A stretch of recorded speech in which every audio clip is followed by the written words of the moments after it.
Genèse, livre 1er. Au commencement était Dieu, Dieu était esprit. Son esprit se mouvait au-dessus des eaux. Dieu délimita les eaux d'en haut et les eaux d'en bas, ce fut l'espace qu'il créa pour y habiter. L'espace est l'environnement qui régit la Terre.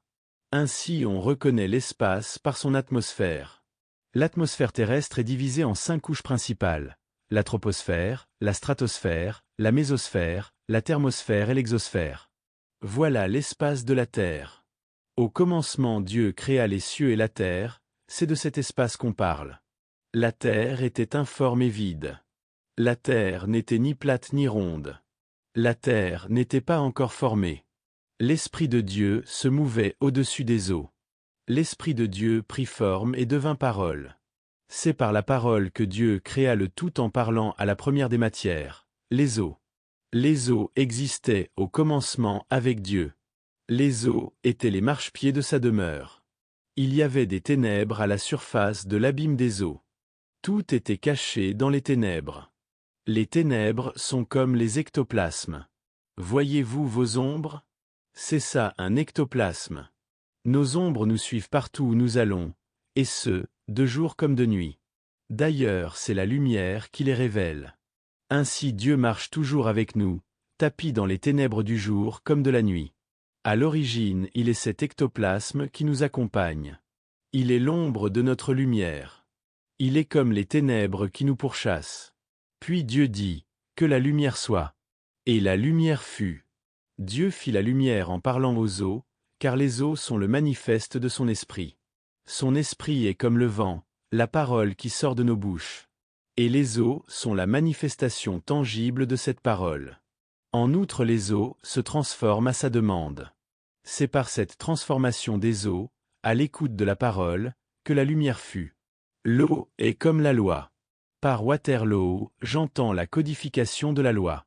La parole est nécessaire à la transformation, car c'est la parole qui indique à la loi ce qu'elle doit addevenir. Ainsi l'écriture de la parole se codifie dans l'eau, et l'eau devient ce que Dieu lui a demandé, par la parole qu'advienne. C'est comme Moïse et son bâton. Le bâton est un outil qu'il utilise pour faire ses miracles. C'est Dieu qui lui a donné ce bâton. S'il ordonne à ce bâton de devenir un serpent, ce bâton le deviendra. Le bâton est comme le microphone par lequel passe la voix. La voix se fait entendre grâce aux baves du microphone. Les baves du microphone reproduisent les voix originelles. Les mots du chanteur nous sont transmis par sa verbalisation au microphone, duquel ressort sa sonorisation. La parole est ce verbe qui transforme le sujet. La parole est ce verbe qui transcende la loi, donc l'eau, en tout ce que Dieu ordonne. La parole de Dieu est écrite en nous via ses ADN, et elle se répercute dans la vie via ses lois. La parole de Dieu est naturelle. La parole de Dieu est sa nature, son identité comme sa personnification. C'est ainsi qu'on décrypte le crypté. Le cryptage est comme les marques sur les cristaux, et ils sont aussi nuancés que les matériaux cristallisés. C'est ainsi que dans la famille des cristaux on retrouve l'émeraude, le sardoine ou le cornaline, le topaze, l'escarboucle ou le grenat, le saphir, le diamant, l'hyacinthe c'est-à-dire l'ambre ou l'opale dans d'autres versions, l'agate, l'améthyste, le béryl, l'onyx et enfin le jaspe.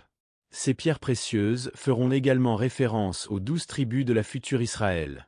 Certaines sont de type moléculaire, d'autres métalliques, d'autres encore ioniques, et d'autres finalement covalentes. On parle d'atomique, de moléculaire et de ionique. L'eau c'est la loi, et la parole est ce verbe qui transforme les lois. Au début était l'Esprit de Dieu, et les eaux étaient avec lui. Les eaux étaient sa seule contemplation, comme celui d'un être qui se noie en se contemplant lui-même.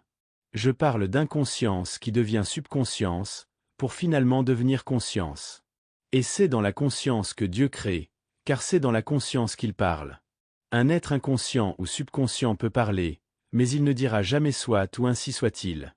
Ce sont nos rêves qui forment nos réalités, et à plus grande échelle, ce sont les rêves de Dieu qui forment notre conscience. La paix se trouve dans l'unité du premier. Diviser le premier par le premier, ça donne toujours 1. De même que si vous divisez 3 par 3, ça donnera 1. Car 1 c'est l'unité du nombre premier. La division des espèces vient du fait que nous sommes nombreux. La paix est ennuyeuse et les guerres sont productives.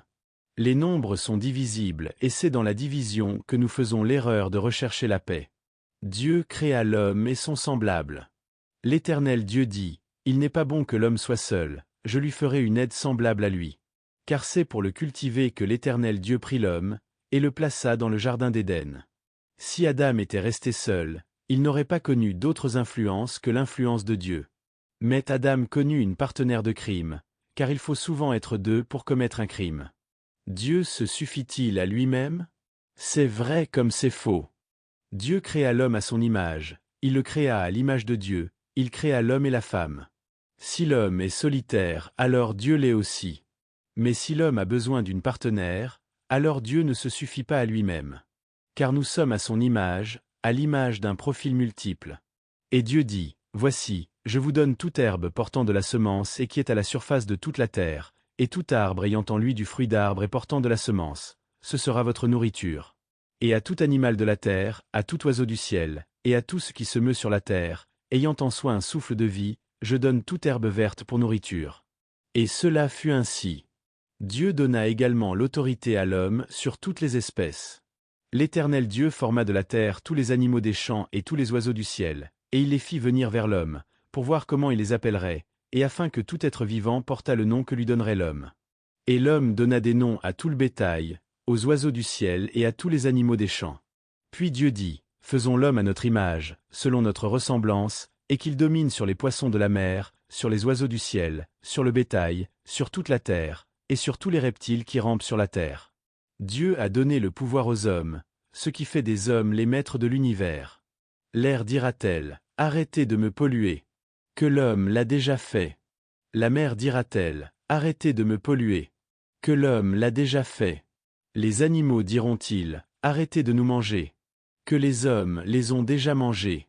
Les arbres diront-ils, « Arrêtez de nous couper. » Que l'homme les a déjà coupés. L'homme est le maître de l'univers. Certains humains se plaignent de cette autorité que leur a conférée Dieu, car ils jugent inexplicable la disparition d'autres espèces. Ils jugent intolérables les incendies par le feu, la déforestation, le carnivorisme, la pollution par des déchets toxiques. Certaines de ces phénomènes sont causés par la nature elle-même, comme les tornades qui ravagent les villes, la montée des eaux et donc l'inondation, l'afflux de migrants quittant leurs terres dévastées. À la base, les religions sont une tentative d'expliquer au monde ce qu'est le monde. Certains peuples n'ont pas de religion, mais ils ont une philosophie idéologique sur la vision du monde, comme le bouddhisme par exemple. Si une idéologie est bonne, elle n'est pas mauvaise à suivre. Les conflits viennent des mauvaises idéologies de la vie. Ainsi quand je vous dis que le prophète Mohammed est le messager de l'enfer, je le pense. Car la finalité de son message est de vous promettre un paradis de bonobos, ou des flammes qui vous tortureront pour l'éternité. Moi mon idéologie est beaucoup plus utopique, c'est de faire de mes rêves une réalité. Le centre de l'histoire c'est le Messie, et ça a toujours été le cas même avec différentes dénominations. Les histoires de Disney n'ont jamais été vraies, mais elles ont inspiré beaucoup car le dénouement a toujours été vers le bien. C'est des bonnes idéologies, des bons préceptes, des bons enseignements. La Bible se veut être un livre porté par Dieu, et donc moralement bonne. La moralité de mon éthique souhaite que ça se finisse bien dans tous les cas. La morale c'est comme l'éthique, elles se veulent salvatrices. Vous pouvez vous tourner vers la religion pour la moralité, tout comme vous pouvez vous tourner vers la philosophie pour l'étiquetage. Je parle d'éthique de philosophie qui servent à résoudre les conflits diplomatiquement. La question religieuse n'est pas de savoir laquelle des livres dit vrai, ni laquelle des livres dit fausse, mais c'est de savoir laquelle des morales est bonne et laquelle des morales est mauvaise. Lorsque je lis le Coran, je n'entends que plainte de Dieu. Lorsque je lis la Bible, j'écoute des histoires, leurs répercussions, et leurs dénouements qui sont souvent bonnes comme celui de Job. Le Christ fut l'ultime sacrifice de Dieu. Quelle nouvelle nous apporte Mohammed que nous ne sachions pas déjà? L'histoire se termine dans le récit de l'Apocalypse. Il n'y a point d'autre livre après l'Apocalypse, c'est ainsi que c'est écrit dans le récit de l'Apocalypse. Et il me montra un fleuve d'eau de la vie, limpide comme du cristal, qui sortait du trône de Dieu et de l'agneau.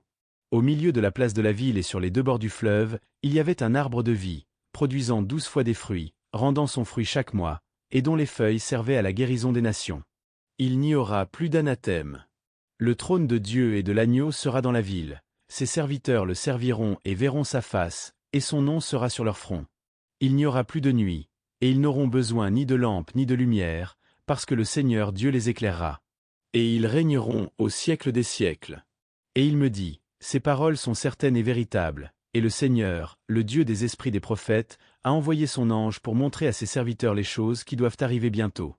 Et voici, je viens bientôt. Heureux celui qui garde les paroles de la prophétie de ce livre. C'est moi Jean, qui ai entendu et vu ces choses. Et quand j'eus entendu et vu, je tombai aux pieds de l'ange qui me les montrait, pour l'adorer. Mais il me dit, garde-toi de le faire. Je suis ton compagnon de service, et celui de tes frères les prophètes, et de ceux qui gardent les paroles de ce livre. Adore Dieu. Et il me dit, ne scelle point les paroles de la prophétie de ce livre. Car le temps est proche. Que celui qui est injuste soit encore injuste, que celui qui est souillé se souille encore, et que le juste pratique encore la justice, et que celui qui est saint se sanctifie encore.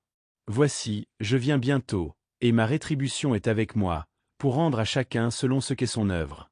Je suis l'alpha et l'oméga, le premier et le dernier, le commencement et la fin, le Tout-Puissant.